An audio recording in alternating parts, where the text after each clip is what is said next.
Hey, it's Clay, and this will be a video chart on ticker symbol CRNT. We will take a look at the 30-minute time frame.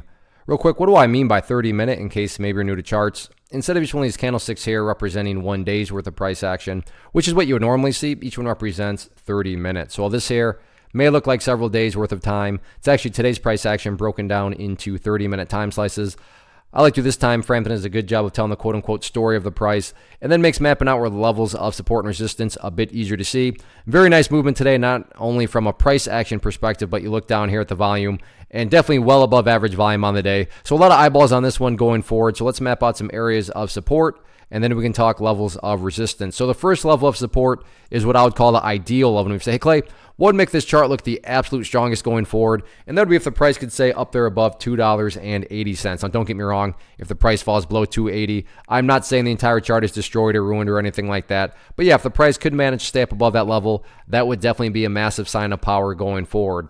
Taking a step back and looking at all this from the bigger picture point of view, that is where the purple line there comes into play, the 50-period simple moving average. Keyword being moving. As time goes by, that line is going to move itself higher and higher. So a very straightforward yet highly effective way to judge the health of the move.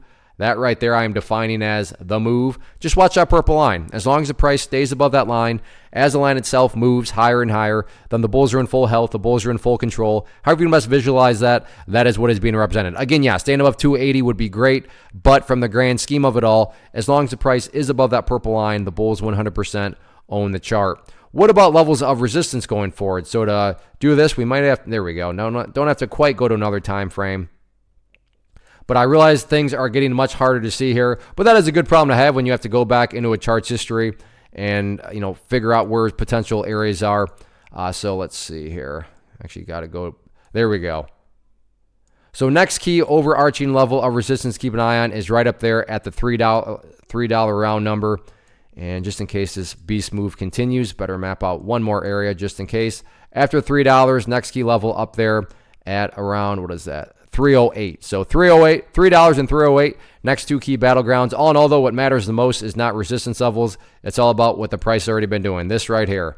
As long as the price continues to build those higher bases, or if you want to picture those as stair steps. So as long as the stair steps continue to be constructed in the upwards direction, then everything else will eventually take care of itself, including breaking levels of resistance. One of the biggest questions I get is, hey Clay, how do you find the stocks that you trade? So what I've done is put together a free resource guide where I talk about the tools that I use to locate stocks that I find interesting and think may have potential. So if that sounds like something that could add value to you as a trader, then click on the image that is up on the screen right now and I will email you the guide. The guide itself is very short and to the point, and best part, it's completely free. Thanks for watching the video. Let me know if you have any questions.